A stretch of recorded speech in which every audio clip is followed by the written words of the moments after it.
my great pleasure to introduce our guest speaker, Marc LaFleur. Marc LaFleur's entrepreneurial journey began in 2016 when he co-founded TrueLocal, an online marketplace for grocery shoppers to connect with local farmers and producers. Over the course of 5 years, Marc worked as the co-founder and CEO, growing the business to over 60 employees and expanding across Canada. Following a string of success, TrueLocal was acquired for $16.7 million in 2020, and 3 years later, Marc published his first book, True Founder: What No One Else Has the Guts to Teach You About Starting Your First Business, which became an Amazon bestseller. Today, Marc is at the forefront of consumer AI adoption, and his current project is about bridging the gap between real estate professionals and AI for businesses. Welcome, Marc, and please share your screen and we can start. Awesome. Thank you for that introduction. Let me make sure that everybody here can see the screen. We're looking good. Perfect. I'm also just going to open up my little chat window here, put it over here. Okay. I think we're rocking and rolling. Yo, 275 people. You guys are awesome. I am super pumped about this. So I'm going to go ahead and dive in right away because we have a ton of stuff to cover. A couple quick things. I have Irma and Tiara here that are in the chat.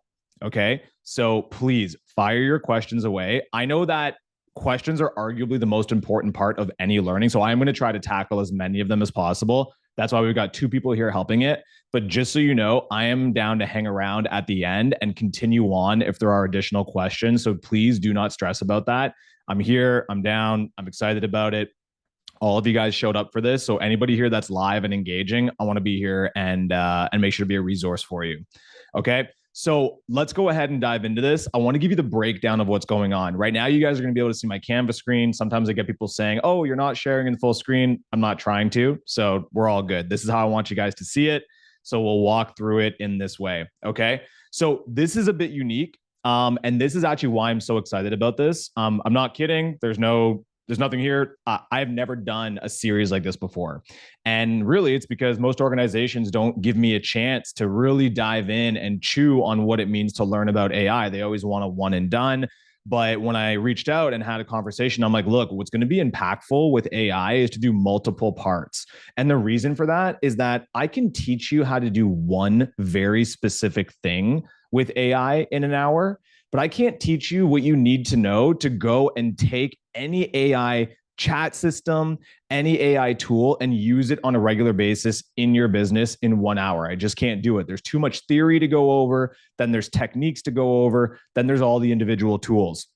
So I've done this enough. We do these weekly, but I have not been able to do it as stringing it as part of a series. So now that I have the opportunity to do that, I'm really excited about this. I think truly that this level 1, level 2, level 3, which is being broken up into 3 separate parts, is everything you need to know to actually be able to apply AI into your business on a daily, weekly, monthly basis, rather than me just showing you one very specific thing. Okay. So that's one of the reasons I'm excited about this.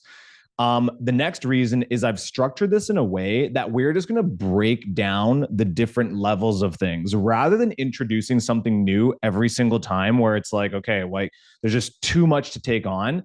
I've actually just separated everything into this idea of I'm going to show you all these different chat systems and tools today. I'm going to break down the fundamental basics of them. And then we're just going to use the same things all the way through the different sessions. So that way you're building on it rather than having to learn something new every single time. Okay. So level 1. So today, what we're going to be going over, and actually, I think one more thing I want to highlight, I've done these enough where I know there's the problem. I have some people who are in here who have already been using ChatGPT on a regular basis. Okay.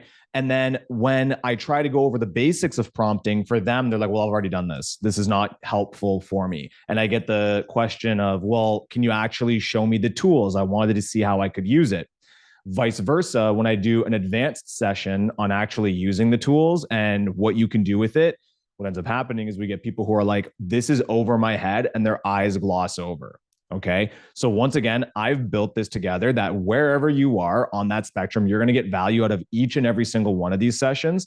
But of course, depending on where you're at, if you've been using all the different tools and you're using AI on a daily basis and you're a rock star with it and you're teaching it to your team or your members, well, then once again, you'll get the most value out of session 3. But trust me when I say you will still get value out of today's. So I want to quickly highlight that's what has been taken into consideration when building this.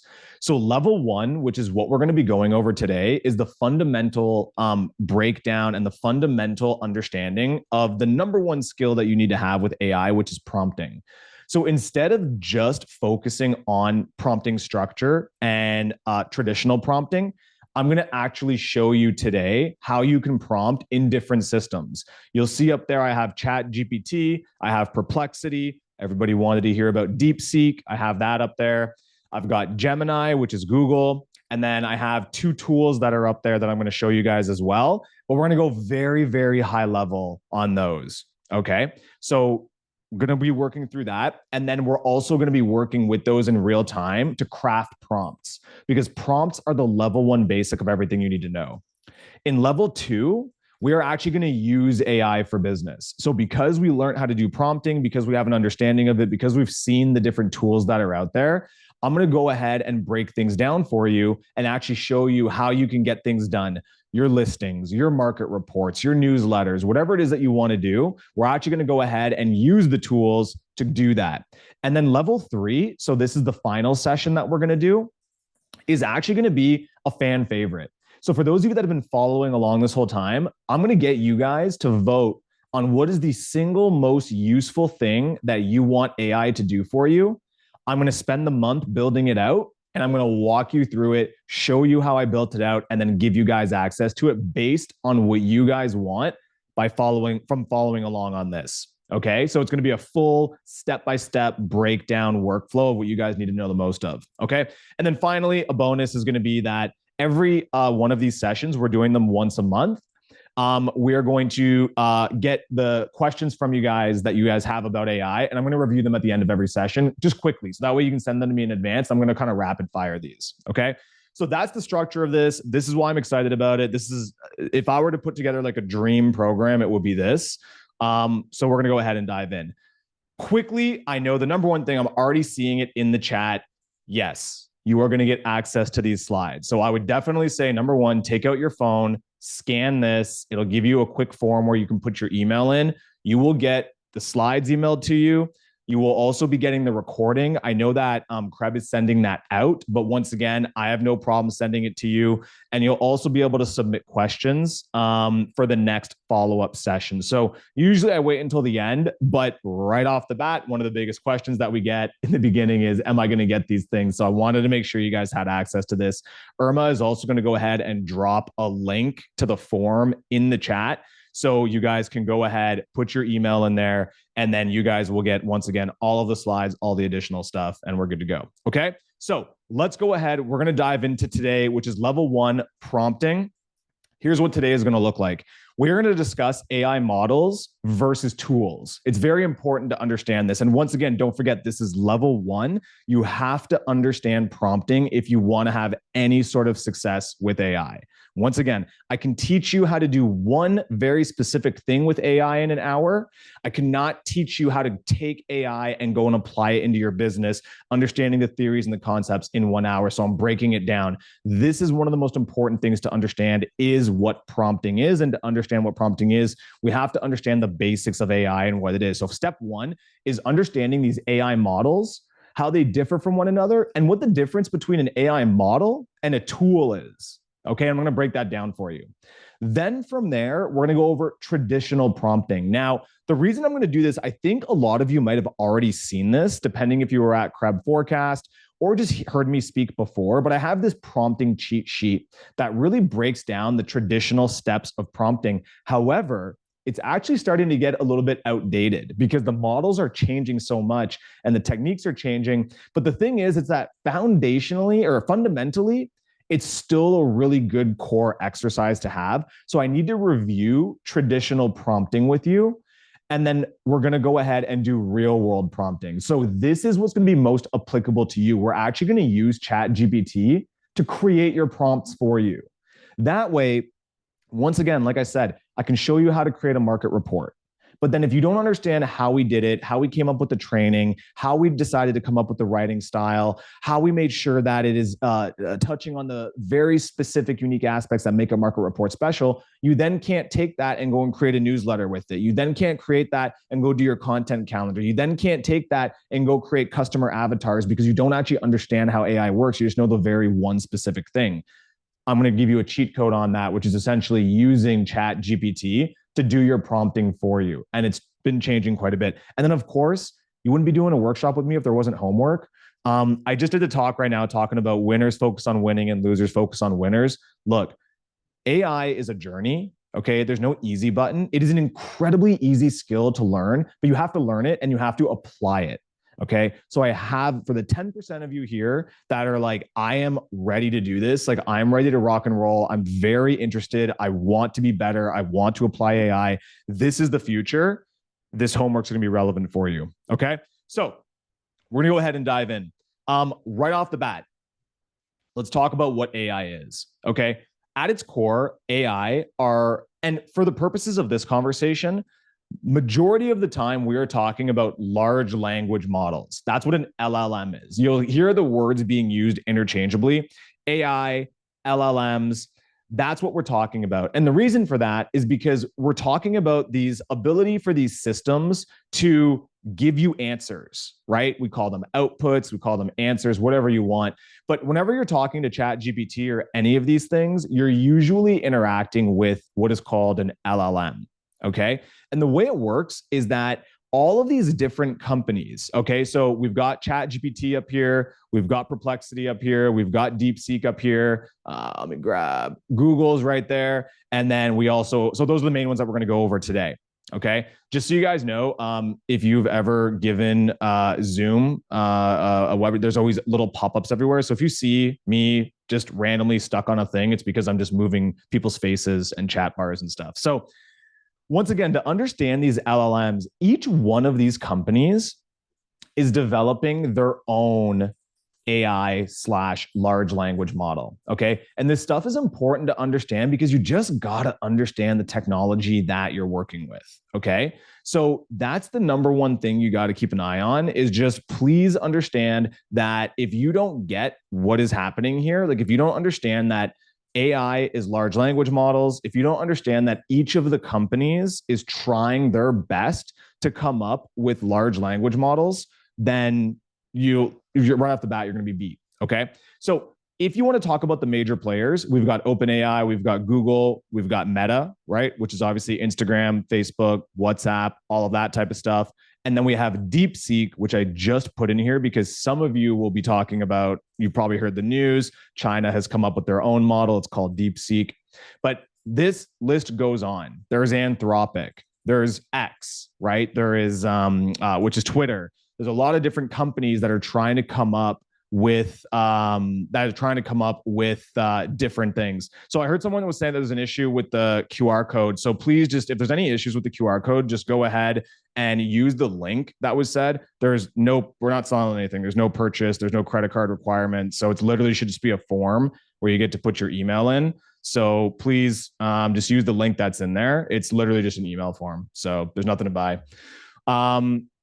From there, what you'll understand is that these AI models are these companies are creating their own LLMs, their own AI models, and they all have their own different names, and they absolutely are all competing with one another. Okay. So if you look at OpenAI, you're probably familiar with OpenAI. They're the ones who are doing ChatGPT. They've created our GPT-4o. They've created all of the GPTs, GPT-3, GPT 3.5, GPT-4o, GPT-01. They're just the different names of the OpenAI models. Google is doing Gemini. That's the name of their models. Meta's models are called Llama, and DeepSeek's models are called DeepSeek R1. They all have pros and cons. I promise you, for the sake of what you guys are trying to do, you will be more than fine with ChatGPT. However, if you're getting a little bit more advanced, they do, some of them do have different benefits. So once again, if we look at ChatGPT as an example, I'm assuming most of you are familiar with ChatGPT, but really the beautiful thing about AI is that it's just a chat bar. Okay. There is no really trying to understand how to use it and where do you go ahead and what buttons do you have to click on. You just got to talk to the thing, which is a really beautiful element of it. So with ChatGPT, you're up here, you can use different models, right? You can choose a model that you want. Some of them do different things better than others.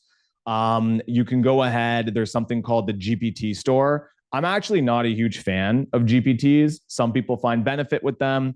It's essentially just kind of giving you the ability to customize a chat. So if you guys have been using if you guys have been using Chat GPT, you know that you can open a chat, start something here, be like, hey, I'm going to be using you today to help showcase some AI features. This ends up creating a chat. This chat absolutely has memory, so it can remember things that were happening previously in the chat. And it makes it so that really you can build on it. So if you create a chat that learns all about you, then it's really easy for you to go in here and say, hey, can you remember all the stuff you need to know about me? And go ahead and, write in my writing style. Now, there's a lot of not controversy, but I guess mixed opinions on whether memory translates between new chats. So if I go here and open another chat, is it going to remember what happened in our previous chat? ChatGPT says no. I have experienced that, yes, it will. So once again, this idea of the more you play with it, the more you'll see what it can and can't do. But just keep it in mind that if you want to have memory or you want it to remember something, you're probably going to want to stick within the same chat. Okay. So ChatGPT is fantastic. It's kind of like your workhorse AI.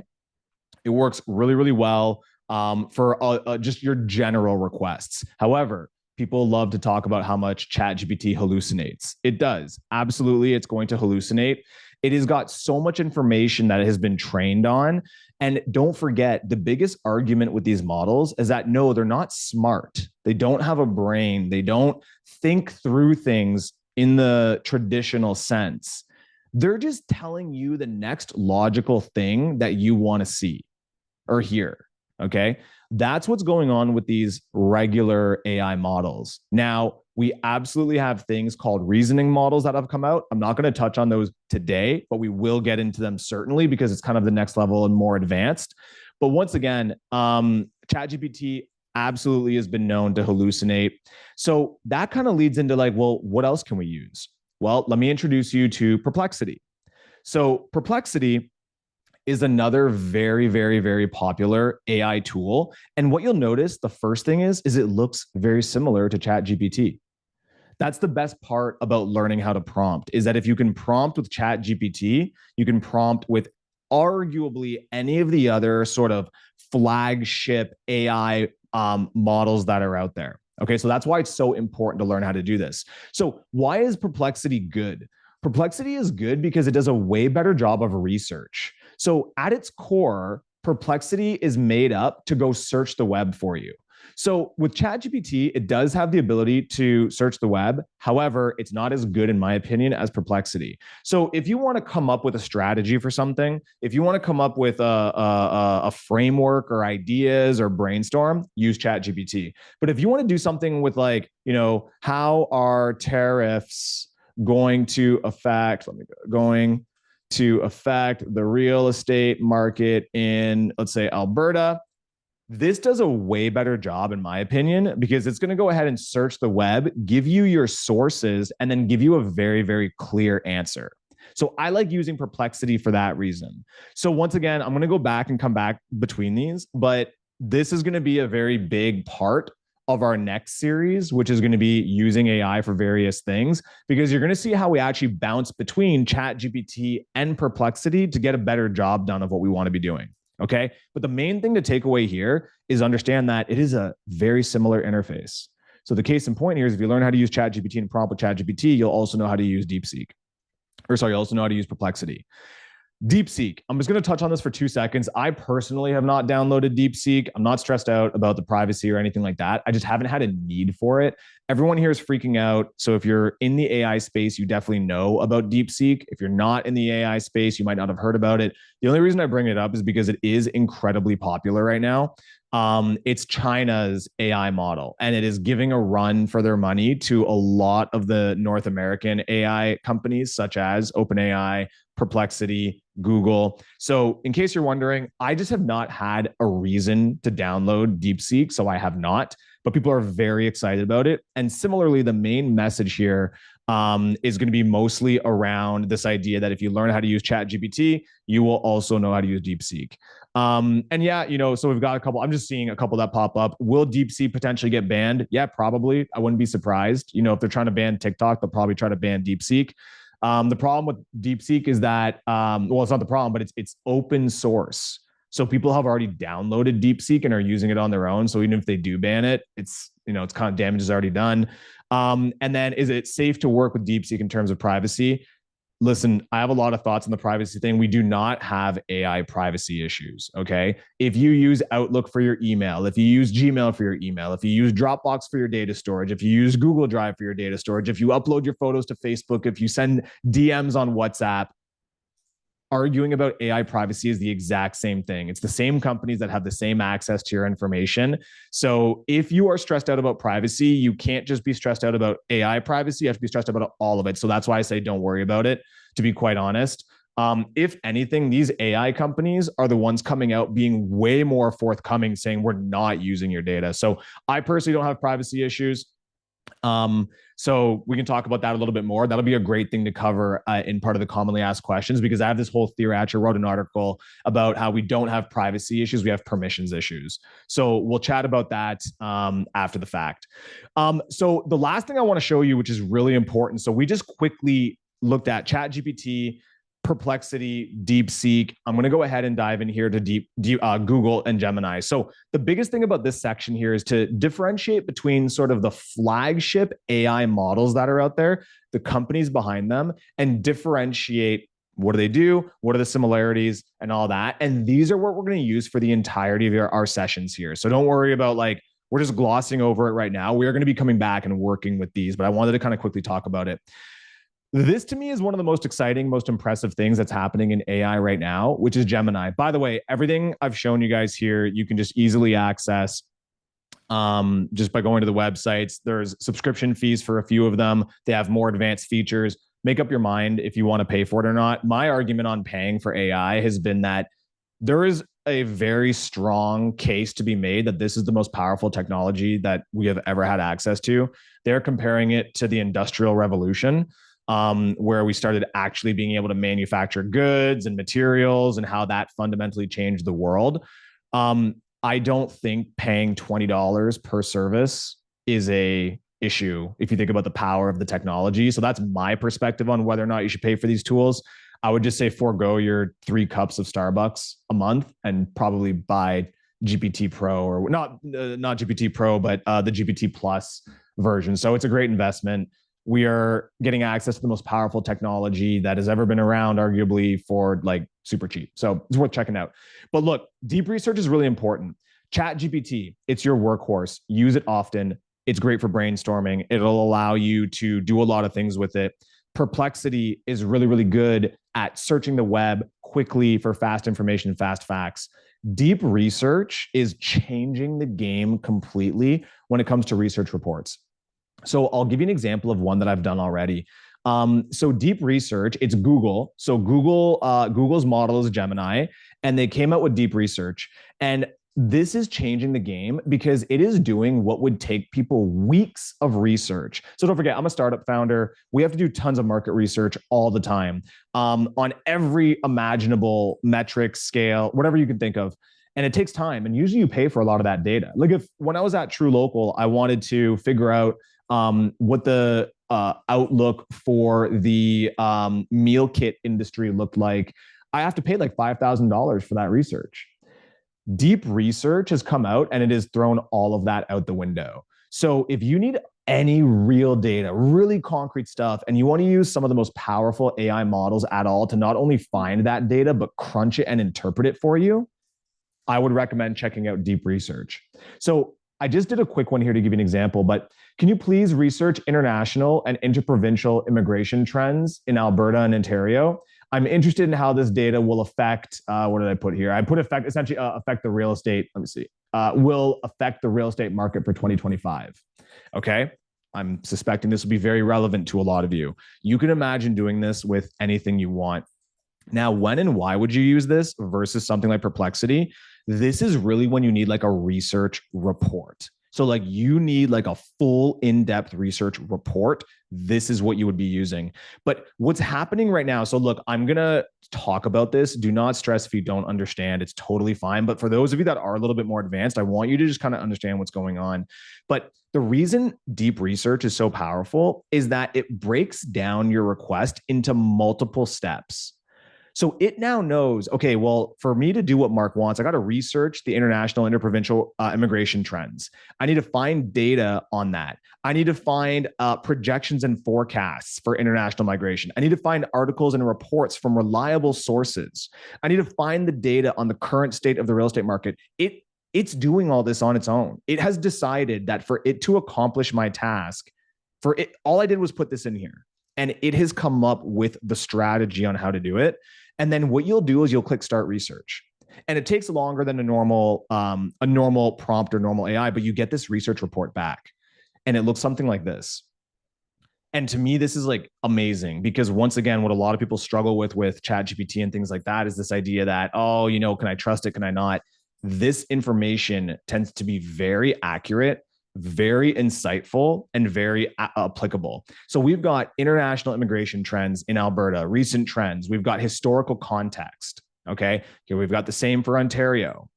We've now broken down the interprovincial migration trends, right? We've got full numbers in here. Okay. So this isn't just coming out of nowhere. And of course, it's giving us all of the resources that it used. So calibration, so CREA statistics. So if anything here, you're like, well, I don't really know about that. You can just click down and it'll show you exactly what it used to do this. This is such a powerful tool. I'm really excited about it. We use it all the time. So once again, impact on real estate, Alberta, all this stuff. Okay. So once again, just if Irma, you want to share that link, I will give you links to this literal chat conversation. Just make sure you put your email in here so that you get that. But just to give you an idea, this is what you get back. I've got tables here, right? So we've got our population, we've got increase, the change year over year. It's really impressive. Okay. So this is me just showing you when I go back to this page here that different AI companies are doing different things with AI. They're focusing on different things. And yeah, it's amazing.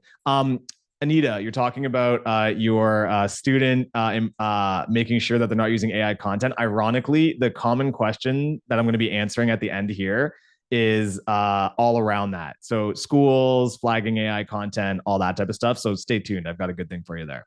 So look, those are the AI models. These are the products that they're building. So once again, ChatGPT, Gemini Deep Research, DeepSeek, they are all powered by the company's individual LLMs. Okay. These are like the foundational workhorses that you'll use on a daily basis.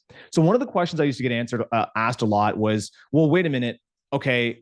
This is ChatGPT. Let's just call it a chat bot. I don't like to call that term, but for the sake of what's going on here, what about all the new tools that are coming out? What about all these different, well, this will help me with my presentations. This is going to help me with my social media. So this idea of niche AI products and tools that are coming out, they are different than these core fundamental chat systems.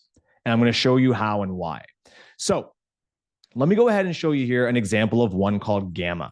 Okay. I don't have an affiliation with Gamma, but it's a really powerful idea here. And the reason you start getting into things like AI tools. So once again, the difference between the chat systems that I just showed you and the tools is that the tools are usually purpose built from the ground up to do a very specific thing.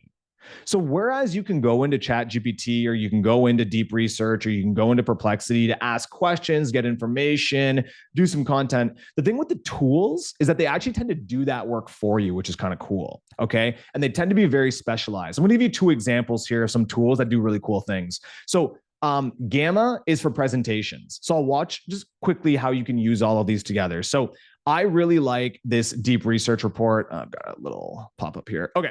So I like this deep research report. I'm going to go ahead and copy it. Okay, fantastic. I've copied it.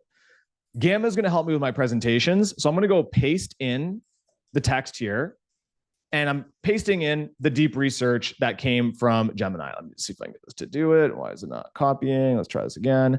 Okay, copy. There we go. Let's see if I got it. And we'll try pasting this again. And it's not pasting for some reason. Okay, let's do this manually. So let me grab this. Oh, okay. Let's go here. Okay, let's see. Great, now my computer's frozen. Give me a second, guys. Deep research is crashing my stuff. Let's go here. All right. Let me try refreshing this. Oh. There we go. All right. Okay, cool. I can forgive Google seeing as it just gave me a month's worth of research in like 30 seconds. Okay. So I just copied in literally everything that deep research gave me. Okay. So that's literally it. And now I'm going to go ahead and click continue. And don't forget, guys, I'm trying to give you a high level overview here. Okay. So we will go deeper on a lot of these things as we progress, but the whole point of today is to give you the basics. Okay. So I just want to show you what's possible. I want to get you guys thinking. I want to get you guys excited about what we can do. And I am going to show you how you guys can do some of this stuff. I'm doing some of it right now. So to give you just a really quick example, we're going to go ahead and go continue.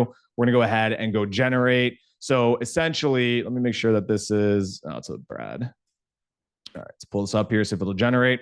So to give you guys an idea, this is just an example of a tool that was able to create a presentation for me. So right now it is going in here and it is creating a PowerPoint presentation on the data that I've done. It's doing it in real time. It's taking like 2.2 seconds. It's breaking it all down for me and it's giving me images and everything like that. Like, just think about what you can do with this. There are so many use cases and applications. And of course, I'm going to take another hour to go in here and edit it and tweak it to do the things that I want to do. But isn't this like, this is amazing.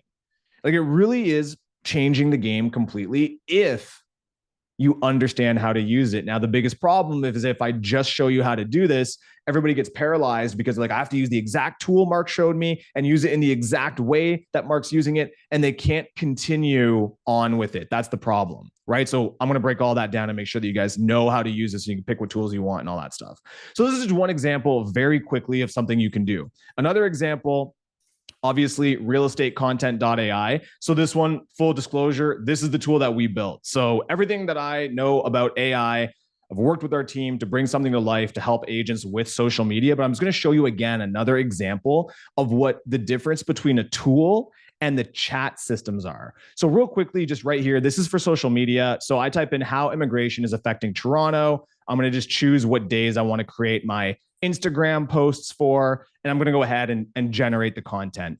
And similarly, you guys can really see here how the tools, the main difference is that they are doing very, very specific things, and they usually don't require a whole lot of prompting, because the whole point of the tool existing is that they felt that they could do it better than the chat systems by focusing very specifically on one problem or one thing that they wanted to deal with, right? So we'll give this another couple seconds and we'll go ahead and kind of show you what this ends up with. And then we're going to move on actually into the art of prompting. But I hope you guys are kind of following along here. Once again, like it's so important. I can't stress this enough. I've shown you a bunch of different things here, and I've done this a million times. I've done it where I just do an entire thing on presentations. I've done it where I just do an entire thing on deep research. And then what ends up happening is that everybody does a great job of doing that one specific thing, and they can't do anything else. Well, what's the point? Like you're not going to be able to apply it into your business. So we got to just break down fundamentally. So this part of it is showing you what is possible. So once again, just a quick example. You saw how Gamma can do this really cool way of putting your presentations together. Well, realestatecontent.ai does a really good job of doing your social media posts. So it took the topic and it is giving me my captions. It's giving me my carousels. It's giving me all of that type of stuff, right? So we're social media guys. We like to focus on social media. That's essentially why this was built. Okay. So that's that. So bouncing back over here, you guys have this idea of what's going on in the space. All these different companies are building their foundational technology. And then you have other companies that are trying to kind of refine it by building tools. All right. So let's get into actually prompting. Now, this is what you guys have probably seen before, which is essentially just this foundational sort of things that you can think about. when you're trying to get into prompting. Okay. You don't need to know all these. You don't need to memorize all these at all. It's just here to serve as a reminder of the different things that you can consider when you are crafting a prompt. Okay. So what I'm going to go ahead and do here is, instead of doing a deep dive on every single one of these aspects, this is the traditional component. So once again, we just finished talking about discussing the models versus the tools and what's going on. The traditional prompting method, this is actually the boring stuff. It's not fun. It's not sexy. It's a lot of information, but fundamentally, it is so important to understand it. So when you're writing a prompt, the things that you can consider are things like the role. Have you given it a role to take on? There are things like the goal. Like, have you established what you're asking ChatGPT to do? There are things like the context. So does it have the information required to do the job? There are things like the training. Does it know what a good job looks like? Then there are things like actually giving it examples. Okay. So these are all different things you can keep in mind when you're crafting a prompt. And once again, I could go through all of these with you. I think it's very self-explanatory. So don't worry about diving deeply into this. I want to just rather do it in real time with you on ChatGPT. But if you guys want, you'll have access to this. You can work through it to just see the different aspects. So you've got examples, you've got the training, you've got context. Once again, I know that there are a lot of people on this call who probably have already seen this, so I'm not going to do an entire deep dive on it. Instead, let me get more practical for you. Okay. So if this is the traditional way of prompting, okay, I literally used to teach this about a year ago. It was like every single time you write a prompt, you are going to establish the role. Then you're going to go ahead and establish the goal. Then you're going to go ahead and you're going to establish some context, tell it who you are, what information it needs to know, all of that type of stuff. Then you're going to go ahead and give it some training. You're going to give it some examples. You're going to give it some examples. And then you're going to give it the actual task. That worked really well a year ago, and you can get some really, really fantastic results doing that. Okay. However, there's an easier way now, and we're going to do it like this. So my thing that I want to leave you with here is how you all can just do prompts on your own without anything else. I'm just going to do some in real time with you. Okay. So now the best way to come up with prompts is just to use ChatGPT to do it. Okay. And you'll see here just how easy it is, in the sense of, all I'm going to do literally is have a conversation with AI. So I think there's a couple things to understand. If you guys have this understanding that there's a very traditional way, a very structured way of doing prompting, this is kind of the next level of that, where I have an intuition with AI. I know what I want to talk to AI about, and you're going to see how I can come up with prompts to do whatever I want to do. So let's just start with like a market report as an example. So here's how I would do it. So, hey, if I'm making a market report, what is the thing that I really care deeply about? Well, I care about who's reading that market report more than anything. So I want you to act as a savvy real estate buyer. You get most of your housing info from the internet and podcasts. You're mid-level. Let's go ahead and leave it like that. So I want you to ask this. I really want to understand what you care about when it comes to reading market reports. As a normal, everyday person, I really want to understand. Okay, so let's get started with this. Okay, I'm telling you to take on this role. Okay. And this is how I do it, because I care mostly about the results. So I want to get into this idea. And when I see agents doing market reports, very often they're just like very stale. Like they're very cold and hard. And like, I don't really get that excited about it. So right now, ChatGPT is giving me, okay, what are people going to care about when it comes to doing market reports? So, price trends, but make it digestible. Okay, cool. I don't want a wall of numbers. I want to know if prices are up and down and how much and why. Okay, median home price, is helpful, but I also want to know price trends by property type, days on market, inventory and new listings, interest rates and affordability, local economies, lifestyle trends. Okay, renters versus buyers market, who's buying, real takeaways, not just realtor optimism, TLDR. For those of you that don't know what that means, I'm actually surprised to put that in there. It's obviously taking into account the fact that it's an internet person, but too long, don't read. Essentially, it means this is the summary. Okay, So cool. I have an idea here right off the bat of, okay, well, this is the type of things that someone who is a little bit more normal, just wants to hear what's going on, wants to hear when it comes to a market report. So that's fantastic. So up from there, what I would do next is this. Okay, so this is super helpful. Thank you. So let's go and figure out the voice. Like, how do I want to get this written? So what would the voice be that I should speak to this type of individual? Or actually, what would the voice be that resonates most with this type of individual? Okay, so it's going to give me this information back. What I want you guys to see here is I don't know what the perfect prompt to create a market report is. And I'm actually, in fact, not asking for the perfect prompt right now.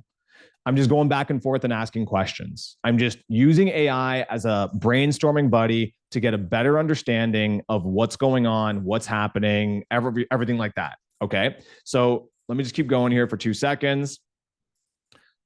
We'll do this. And once again, I can't stress this enough. I'll show you guys very quickly because I know a lot of you are like, oh my God, there's a lot of information here.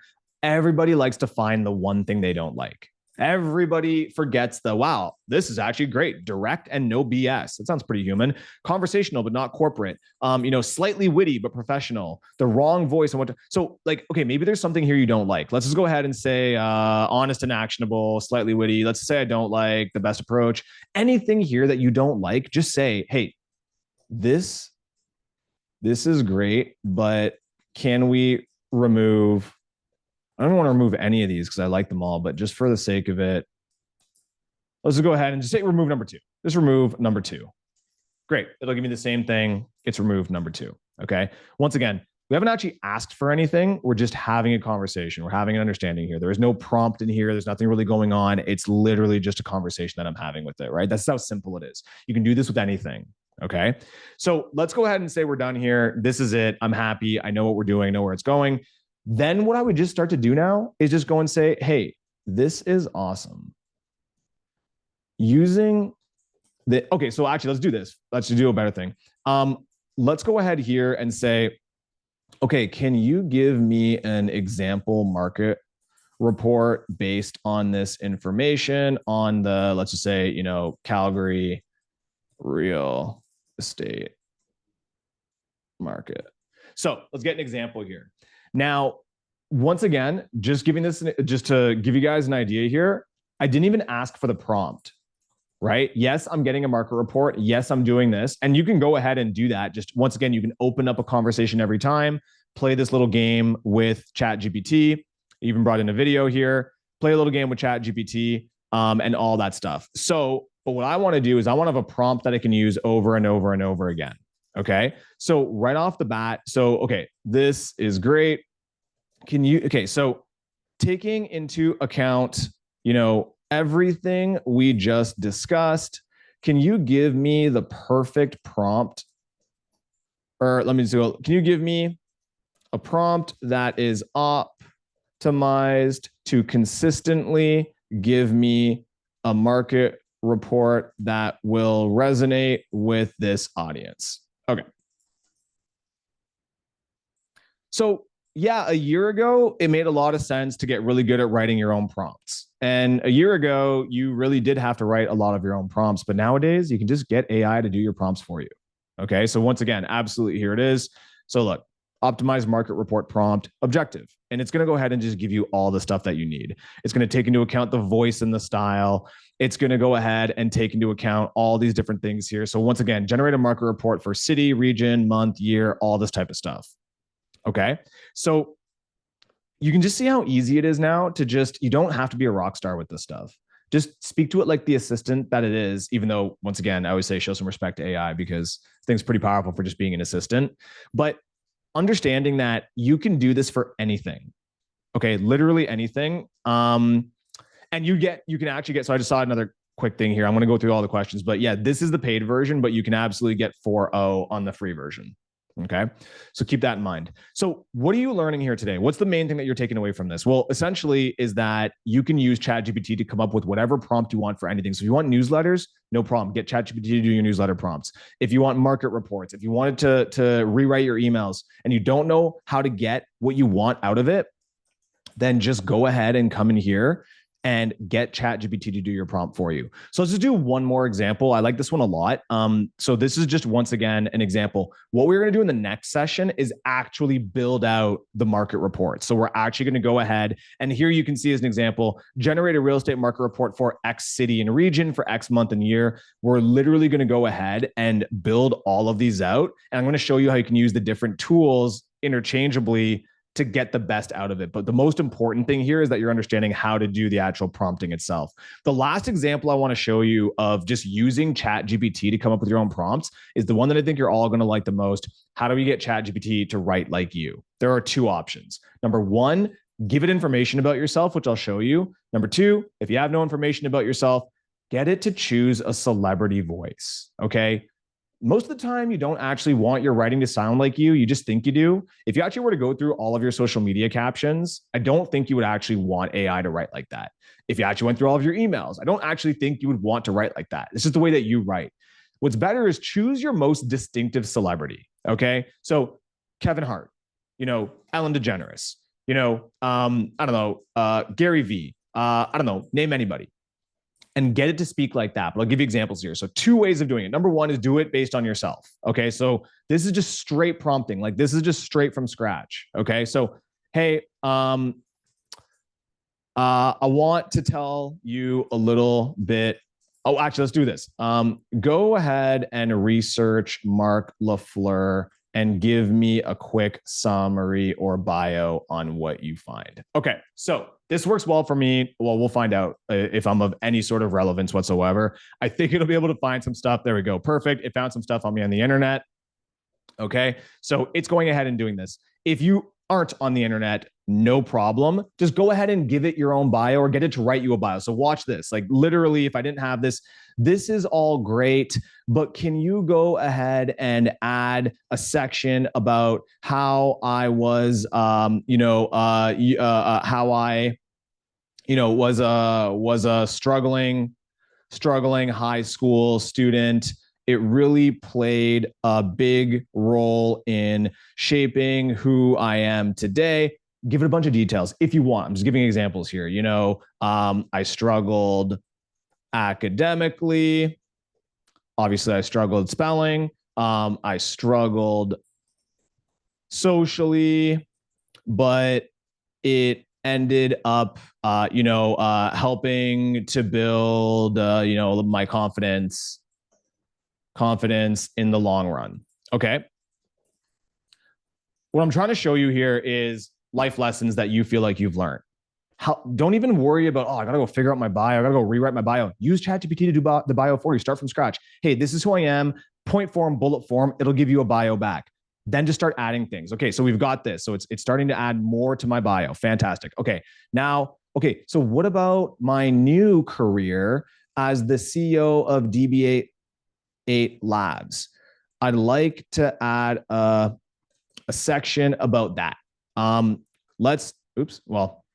We're going to start with that then. Case in point for you guys, maybe you went ahead and you got a bunch of information that you liked, but you want to add that you're an avid skier, right? Because you live in Canmore. No problem. Add that in here. So look, it's giving me my bio. It's giving me all of this type of stuff.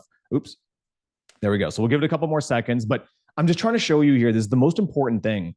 This is how you massage AI. The difference in effort between coming in here, doing one little message, not getting the answer back that you want, shutting it down and moving on to the next, versus just speak to the thing. Prompting has changed so much. You don't even have to know how to prompt anymore, barely. You can just have the conversation and it'll give you a prompt for you. Okay. So yeah. So, okay, I've got this bio coming up here. Now, here's what I would do next. Okay. So once again, this is to come up with ways to have good writing styles for like social media posts and stuff. Now, what I would say is, okay, this is awesome. Based on my bio, what do you think my, key life messaging would be, along with my unique perspectives and points of view? Okay, so tell me more about me. Let's get this thing to break it down real quick. Okay, once again, don't forget, I haven't asked anything about a prompt. I haven't asked anything. I'm just getting to break down more about who I am and what I'm all about. I'm sure you can imagine where I'm going with this. This is going to do a hell of a lot of a better job when I start being like, can you start to write like me, than me saying, I'm a, cat mom with 4 cats. I love to ski. I have 3 kids and I like to be funny. And then you wonder why ChatGPT is like, let me delve you into the world of how you have to buy a home that is fully equipped for your cat. Like, the more in depth and the more effort you put in here, the more it's going to make a difference. So, okay, it's doing all this. All right. I can very quickly, once again, don't forget, maybe there's something wrong here. Maybe I don't like something. Like, what do I not like here? Let me see. No one's coming to save. Okay, so by the way, this is actually pretty on point. So, bet on yourself. Entrepreneurship isn't glamorous. It's war. Technology is a cheat code. Learn it or get behind it. Like, it'll tell you stuff about yourself that you're like, wow, that's like really, really on point. Like, this is really good. So once again, let's just go ahead here and say, I don't like number 5. I'm not even we're running out of time, so I'm not going to go ahead. But just if there's something you don't like, just delete it. Just literally say you don't like that. Okay. So based on my bio and my, what did it call this? It called this key life messaging. Key life messaging. What would be my writing style? Let's go ahead and do this. So now it's giving me my writing style. Direct and punchy, no fluff. You don't waste words. Every sentence moves the reader forward. It's giving me examples. What's weak? It's important to consider AI if you want to stay ahead in business. Your style, AI won't take your job, but someone using AI will. I mean, it's like, I think I've quoted that before. So once again, it's coming out here. It's giving me a lot about myself. Okay. Guys, we did this in 5 minutes. Maybe add an extra 2 minutes if you didn't get to search the internet to pull your stuff in. Okay. But where I'm going to go with this next is, this is the final thing. I've got all of this. Right now, I could come in here and be like, start writing me my social media posts. Of course, I could do that.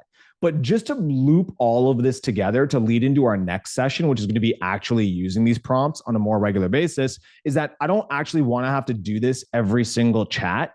So first of all, I would highly recommend saving your bio. So if you got a bio that you liked, save it. Now you have it forever.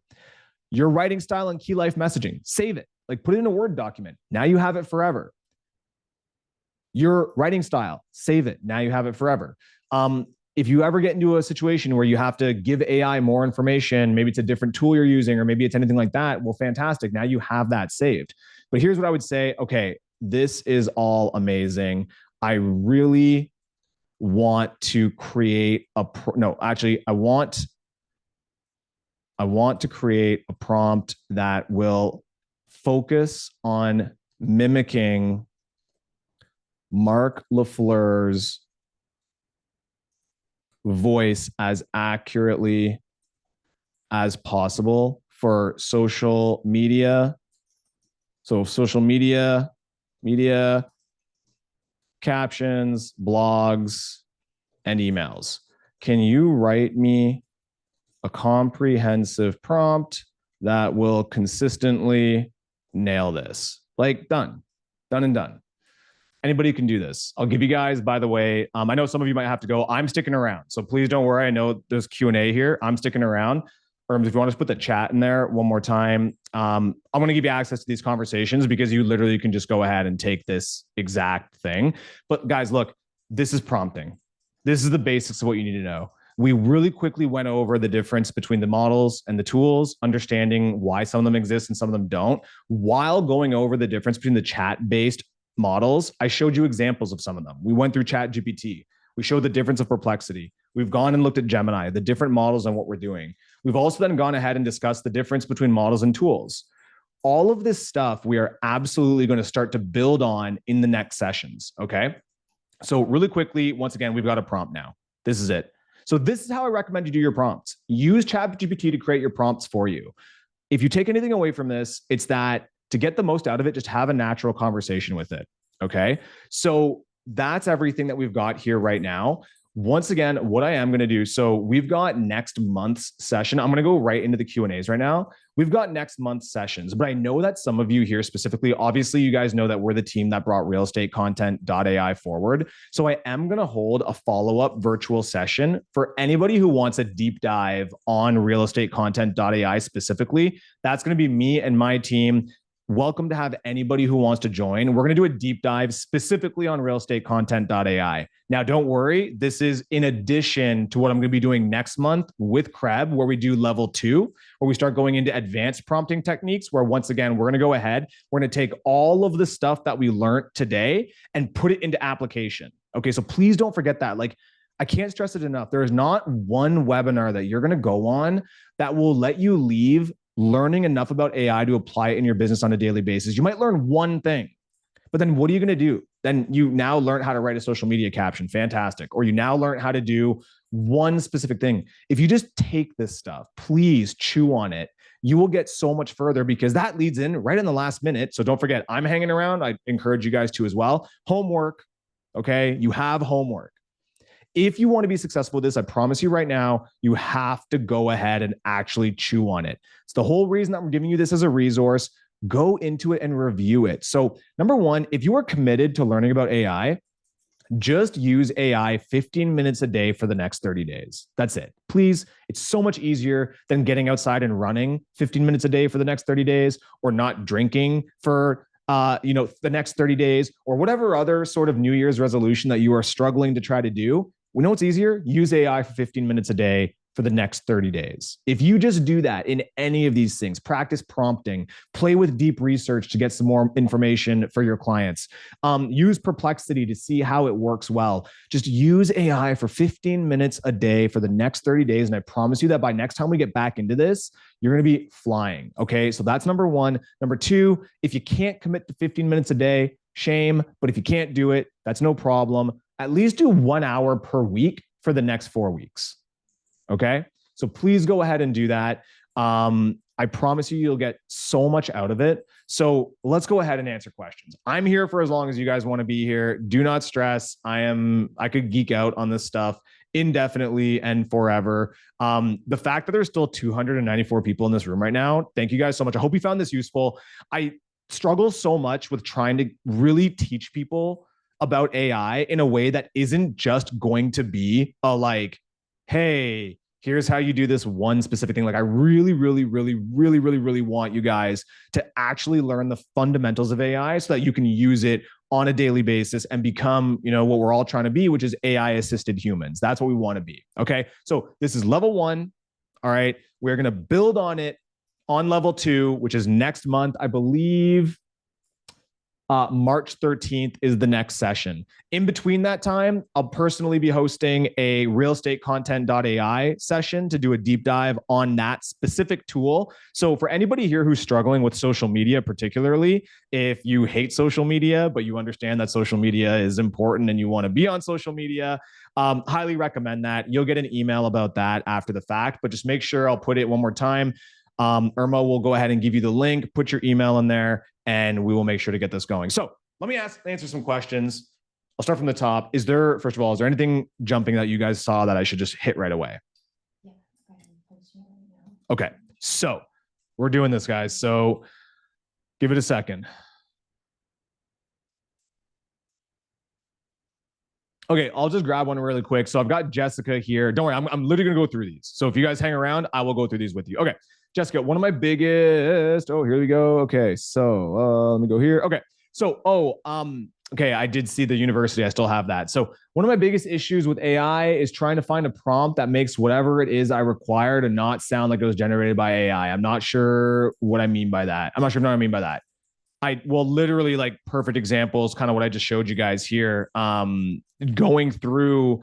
And I can always tell people right off the bat, if your prompt and output sounds like AI, it's because you didn't go through a process like this. It's because you didn't go through and actually get it to understand how you want it to sound or how you want it to talk. I promise you, if you do something like this, let me just go ahead here and be like, hey, write me. Okay, let's give this a shot. Write me a paragraph on I don't know, let's just think of anything here on why marathon running is becoming popular. Cool, let's give it a shot just real quick. Okay. I don't see more people signing up. 26. I'll give it a second here to load. So I'll send this and put it in the chat here. So once again, let me go here because it's easier than just reading the whole thing. So let me go ahead. Where is it? There we go.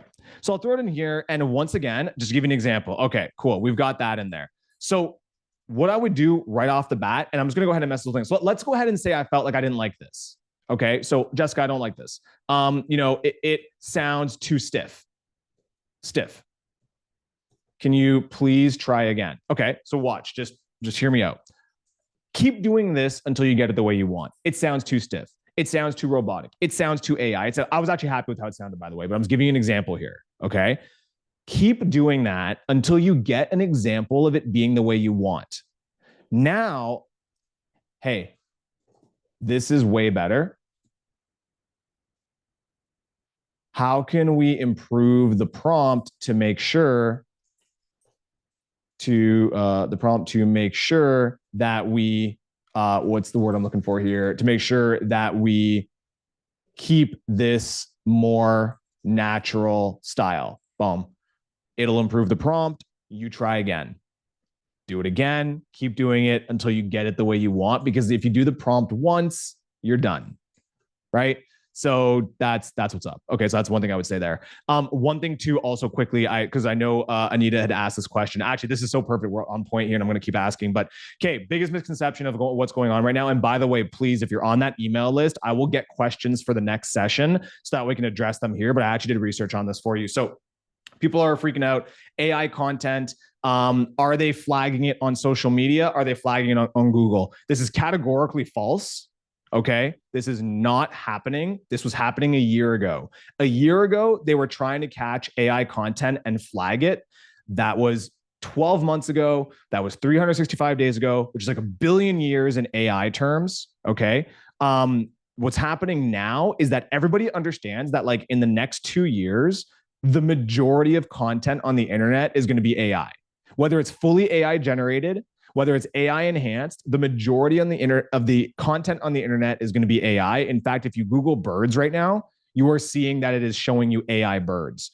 So what the AI platforms are doing, they've done a full 180. They're actually encouraging AI content. Okay. And I have two great examples. What they are clamping down on is deep fakes. What deep fakes are is essentially fake AI content pretending to impersonate a situation, a human, messaging, things like that. That's what they want to clamp down on. Coming up with AI text, AI content, AI videos that are just, clearly AI, or once again, are just providing value. They are so fine with that. They don't care as long as it is useful content. I've put the link in here. This is Google's actual page. Don't take my word for it. This is Google's search guidance about AI generated content.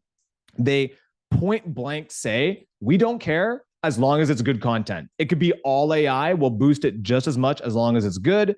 And number two is you can watch this video from our boy Adam, the CEO of Instagram, talking about how we should start using AI content. We have some really exciting AI tools for you video creators out there. A lot of you make amazing. I'm going to let you guys go ahead and look at that, but they are literally boosting AI content. So please just understand that that is not the case. What's happening in universities is ironic, because now what you're going to see, I guarantee you within a year, any smart universities are going to do a full 180 and realize that AI content's not going anywhere. It's going to be just like the calculator, okay, where teachers were striking when the calculator came out because they thought they were going to lose their jobs. And guess what? Now everyone's doing calculations. People are better at, everyone's using calculators. People are better at math. And that's what's going to happen with AI. They're actually going to start to encourage AI uses. They're just going to change their tests and assignments to take into account that regurgitating and writing out information is no longer the number one skill. It's going to be application, things like that. So, okay, sorry, had to hit on that one. Okay, got questions here. I have a list of these, so I'm going to hit these up. Okay, so show how to make a home description for MLS. What do you think about IBM and DeepSeek? Okay, showing how to make a home description for MLS. I am going to do that on the next session in depth, so listing descriptions, but here's what I'll tell you to do. What we just did with the market report, go in there and say, hey, I need to write a listing description, okay? What makes a great listing description? Start with that. it'll give you back what makes a great listing description. Make sure you like it. Make sure you're happy with what makes a great listing description. Go ahead, go back and forth, add things. Well, you missed this? Because you know some things too, but use AI to bolster it. Hey, keep massaging it until you get a perfect example of what makes a great listing description. Okay, great. You have an example and a template of what makes a great listing description. What's next? What would be the best writing style for a listing description? Because that's different than a caption. It's different than an email. Use ChatGPT for that. So, hey, what would be the best writing style that I should use for a listing description?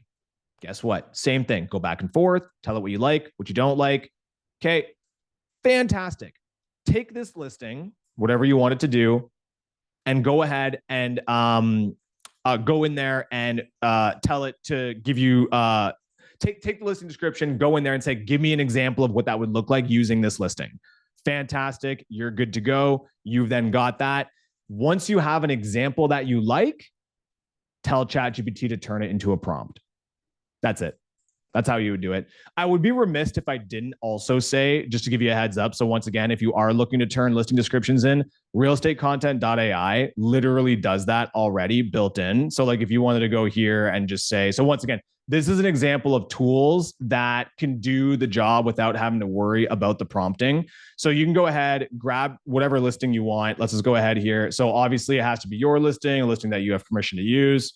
But you can do it the long way that I just showed you. But I'll just give you an example of, once again, the difference between tools and the chat systems. So let me just go ahead here. I'll grab this listing. You can come in here. You can click copy. You can bring it over to realestatecontent.ai. You can go create property listing. You can type it in here and go create post. You're now able to do all of this without the prompting. Just depends if you want that easier way. It's going to go ahead and pull in all of your images. It's pulling in all of your images. It's actually pulling in your listing description. It's pulling in your price. It's pulling in all of that. And if you don't have a listing description, or if your listing description is crap, you can just click a button that says enhance listing description, and it'll actually go ahead and do that for you as well. So we'll give it a moment to do its thing, but I'll keep moving on to the more questions. But it was just a very timely question that worked well with this. So, okay, let me go back up there. And if you want, by the way, please send me an email. Anybody here can reach out to me anytime to geek out about AI. Plan to spend a minimum of 30 minutes letting me yap your ear off, because I can't talk about AI without going deep on it. So I'm happy to, I'm very happy though to go over that. So I'm gonna, there's another list of questions here. I heard one for IBM Watson. Okay, here we go. So IBM Watson, don't have a ton of experience with it. It's the same as all the other stuff. It's going to be fundamentally at its core an AI system, a large language model, and you will use it very similarly to how you will use ChatGPT and all of these things. To me, it's just, if you find a really good, interesting reason to use IBM Watson, give it a shot. It's going to have pros and cons. Is DeepSeek free? DeepSeek is free. You can download it. The main thing with DeepSeek, why people can, and to be honest, I don't recommend it. Okay. Just to flag right now, if you're just using it for basic things, okay, if you're just using it for the same things you would use ChatGPT for, just use ChatGPT.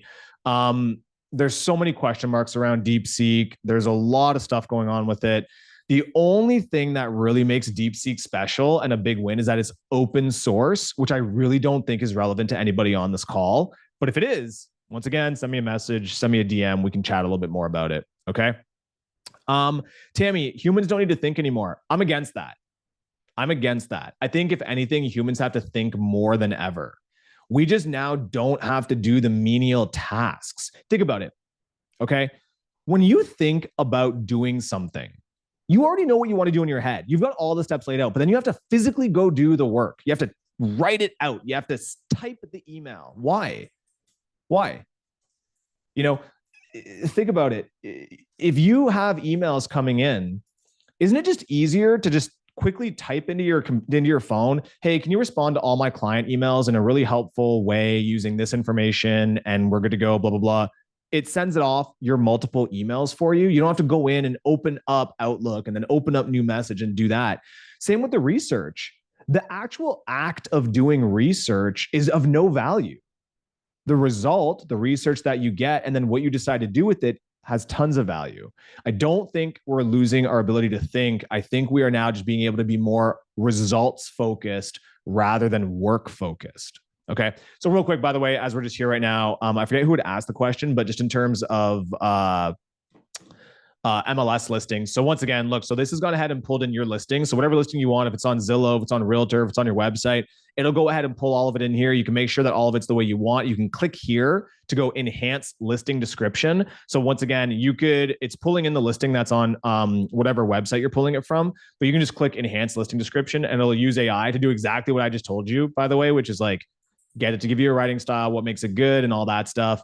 And then it does that for you. And then of course you can click next, choose a design style for your listing. Let's say I choose this and click create post.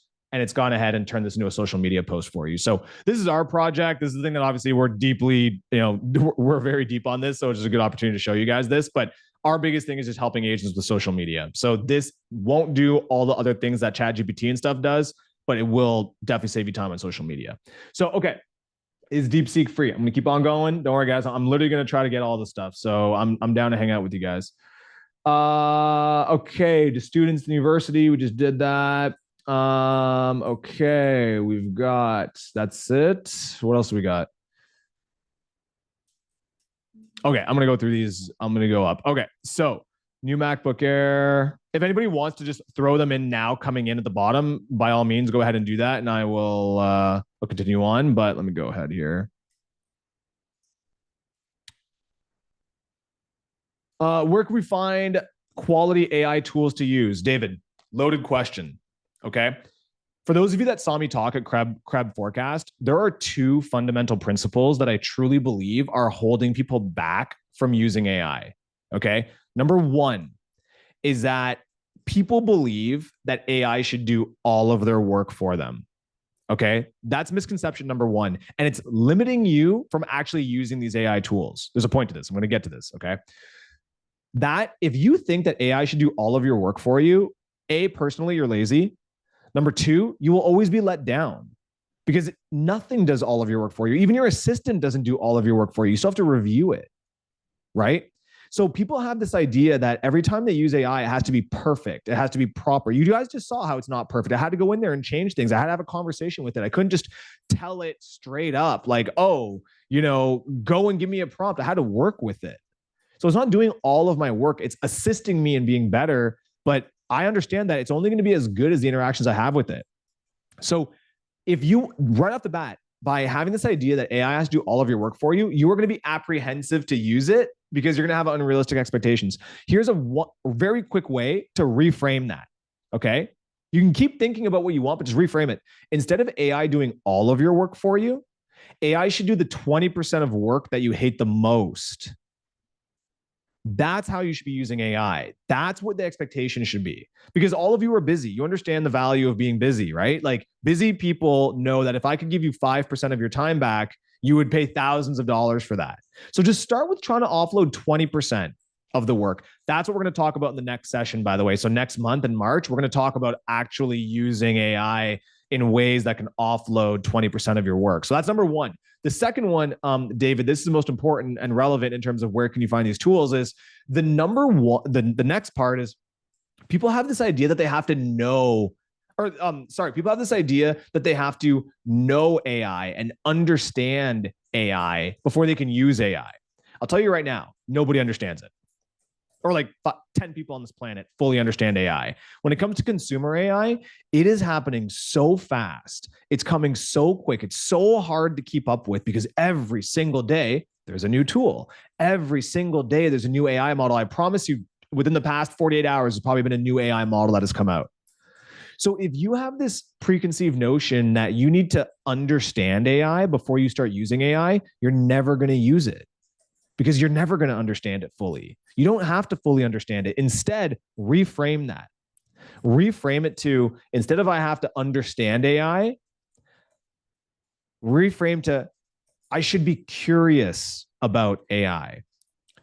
And the reason I say that is because if you are approaching AI as I have to be curious with AI, well, guess what, David? You're going to Google top AI tools for real estate. Or you're going to go on Twitter, you're going to go on Instagram or go on LinkedIn and see what people are doing with AI. You're going to go on YouTube and see, hey, how can I use AI for this? How can I use AI for that? And then every time you hear about a new tool, you're going to try it out. Just use the free version, whatever. You don't have to pay for it every time. But where I'm going with this is that the question is, where do I find new AI tools? Just be curious about AI.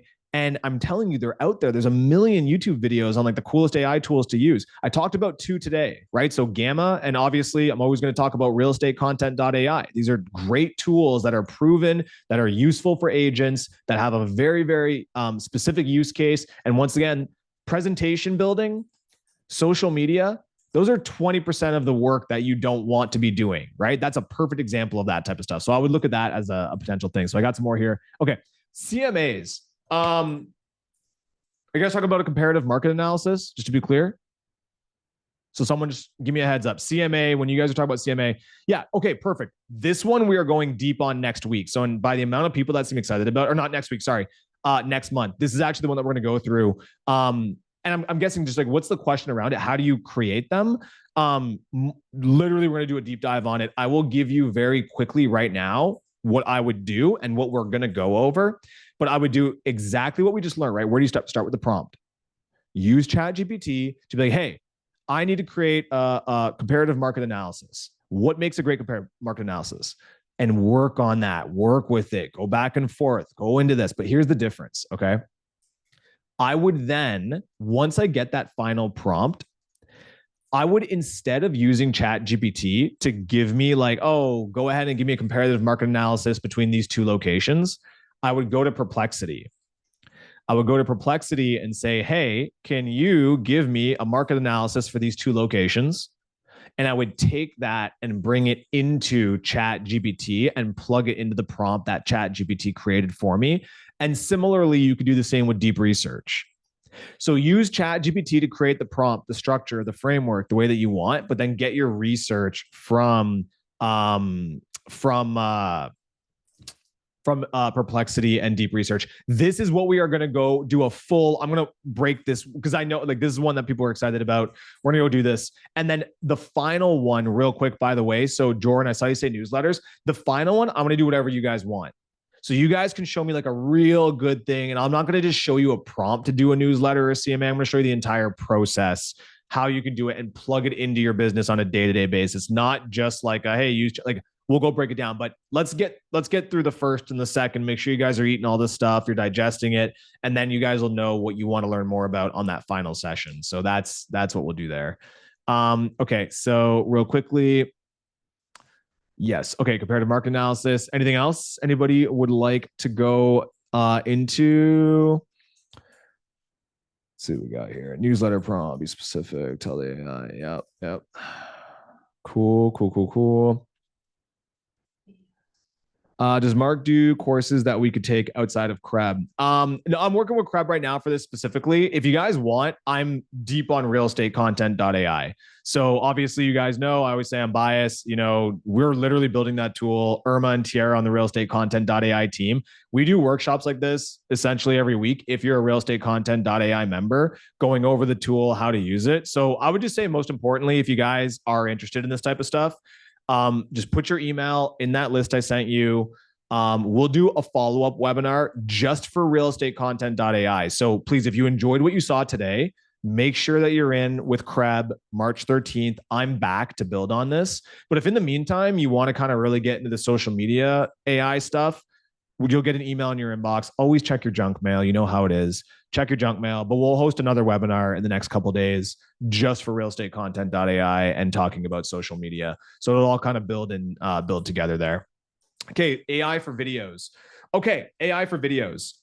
Look, right off the bat, super quickly, there's Opus Clip. Opus Clip is one of them. Captions is another one. Okay, that'll do your AI video editing for you. I'm very interested to see how this whole world of AI video avatars plays out. There are a lot. I think HeyGen is another one. Okay. So the thing to consider on those, which I think is very important, is yes, they'll do your edit. Okay, so I guess there's two places to start. AI video editing to help you edit your videos, and then AI video created. AI video creative, or sorry, AI video avatars, like replicating you to talk on your behalf. AI video editing, Opus Clip, captions, those are really great for that. they're fine. You know, they're not bad. It definitely saves you a ton of time. I would recommend it. And once again, look at it as this way of like, if you're doing AI video or if you're doing video, this will definitely take at least 25%, 20% of the work off your plate, guaranteed. Okay. So check those out. And if you guys like, by the way, please, I can't stress this enough, put it in the feedback. I know there was a survey. And please let me know. I try to make these better every time. Like I really take feedback like to heart because AI is deep. So put it in there, but also just put in like what you want to hear for the next one. If the last session you guys want is on AI video, we'll do the whole session on AI video. So just you guys have that opportunity. Okay. But the second thing with AI avatars, I'm seeing a lot of people get excited about that. It's really cool, but there's two things to consider. Number one, within the next 6 months, you can tell. Okay. So look, real estate agents already struggle with social media and content and low engagement. The algorithm absolutely knows that you're a real estate agent and absolutely knows that real estate content tends to be unengaging. That's why you guys have to work 10 times harder to make it work on social media than other industries like health, beauty, entrepreneurship, motivation, fitness. You guys are going to have to work 10 times harder. If you guys are using video avatars, I can't, like, until they become unrecognizable, once again, maybe 6 months to a year, people are going to just be like, really? Like already I didn't want to follow you, or already I wasn't engaging with your content. And now you're using this AI robot whose like eyes are just staring. And, you know, so I'm bullish in general on AI avatars. I don't know if I'm bullish with AI avatars as like just talking about market reports and things like that. I don't know if that's going to help. I like AI avatars for translation. So if you guys had a big following, like let's imagine you're a business who has a huge following and you're doing tutorials and training videos. Amazing to use AI avatars. Fantastic. Make them in different languages, do all that type of stuff.